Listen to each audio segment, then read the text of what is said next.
you were gonna be some great saviors? I can't even save you. In this video, I will provide a detailed analysis of a potential battle between Thor and Sentry, discussing how each character could emerge victorious. I will consider both the comic book versions and a possible MCU adaptation of their clash. Sentry has been introduced as the most powerful super soldier project ever developed. His first appearance will be in the Thunderbolts movie, where we see him enveloping all of New York in darkness. If Thor intervenes in this darkness, what could happen? If you're curious, keep watching. While I explain the details, don't forget to subscribe to the channel and like the video to stay updated on upcoming content. You thought you were gonna be some great saviors? You can't even save yourself. Let's start with Sentry's achievements and comic book background. Thanks to the super soldier serum he used, Sentry gained power equivalent to 1,000,000 solar explosions. Additionally, he is one of the rare characters capable of stopping Mjolnir. If you remember, in Thor, the Dark World, a dark elf with supernatural abilities managed to do this, and Sentry can do.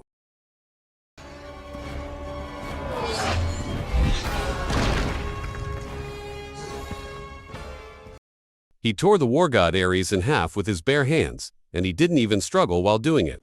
In the MCU, Ares was depicted as a character who participated in the Champions Tournament. Since Ares is the god of war, being able to tear him apart like this confirms that Sentry is a Kara. On the other hand, Thor was acknowledged by Captain America as the strongest Avenger. Unlike Sentry, he has defeated more gods and even overpowered the Phoenix Force, the spark of the universe's creation. In the comics, Sentry and Thor have clashed multiple times. In their first encounter, Thor fought against the Dark Avengers, which included Sentry. During this battle, it became evident that Sentry was not as invulnerable to Thor's attacks as one might expect. This is because Sentry constantly struggles to suppress the void, making him mentally exhausted. As a result, Thor woe. However, when Sentry loses control and merges his powers with the void, he faces Thor once again. If you want to learn more about the void, you can check out my video on the topic. The void is a supernatural entity representing the angel of death. When Sentry fully embraces the void, Thor's attacks have no effect on him. Had this battle continued, it would have been clear that Sentry would emerge victorious. There are even stories where, in his fully unleashed state, Sentry while Thor can fight Sentry in his base form and even overpower him, he cannot win unless he taps into the Odin force. To put it simply, Sentry does not have any supernatural abilities in his normal state. He is a Superman-like character, extremely strong and durable, possessing energy equivalent to 1,000,000 solar explosions. When Sentry is in his stable and pure form, he cannot defeat Thor. However, when the void takes over, Sentry gains supernatural powers. The void, known as the Angel of Death, attempts to take control of the strongest human on Earth. Sentry's shadow-based connections and dark powers actually stem from the void. To counter the void, one must either use extremely powerful magic or a light strong enough to combat its darkness. This is why, even though Thor can defeat Sentry, he struggles against the void. However, when he uses the Odin force, he has been shown to harm and even completely subdue the void. As I've mentioned before, strong magic can entirely eliminate the void. When Thor fought Gore, the God Butcher, he wielded the power of light and fully embraced the Odin force. As a result, he nearly killed Gore. In fact, thanks to Mjolnir's power, the all-black Necrosword was completely destroyed. This proves that Thor's abilities are powerful enough to annihilate the darkness within Sentry. It was also stated in the comics that Null, the creator of the Necrosword, could control the void within Sentry. The void, much like the Necrosword, has a symbiotic nature, capable of consuming entire worlds using shadows. Since Thor has already defeated Gore and destroyed the Necrosword, he could just as easily defeat both Sentry and the void. By analyzing the comics, we can predict the outcome of their potential fight in the MCU. In Thunderbolts, when comparing their energy capabilities, Sentry's power, equivalent to 1,000,000 solar explosions, far surpasses Thor's. Even Thor's lightning doesn't come close to such immense energy levels. At the very least, for Thor to possess that kind of power, he would need to reach a higher form or unlock a new level of strength. In his base form, Thor definitely does not have such energy output.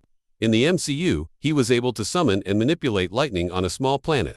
But a single solar explosion alone would be enough to obliterate an entire planet instantly. Moreover, Thor barely withstood the energy of a neutron star. Granted, he was unarmed at the time, which contributed to his struggle. If he had his weapon during the confrontation, he might have endured it better.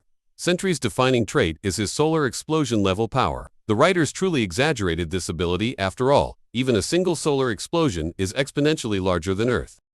And the radiation and magnetic waves it emits would completely disrupt life on the planet. Saying that Sentry possesses the power of 1 million such explosions is absolutely insane. Even Dr. Doom has acknowledged how overwhelmingly powerful Sentry is. However, we haven't seen many instances where Sentry has fully unleashed this energy. For example, he used it against Worldbreaker Hulk, but it ultimately wasn't very effective. As a result, I don't believe Sentry would be able to unleash. And the radiation and magnetic waves it emits would completely disrupt life on the planet. Saying that Sentry possesses the power of 1 million such explosions is absolutely insane. Even Dr. Doom has acknowledged how overwhelmingly powerful Sentry is. However, we haven't seen many instances where Sentry has fully unleashed this energy. For example, he used it against Worldbreaker Hulk, but it ultimately wasn't very effective.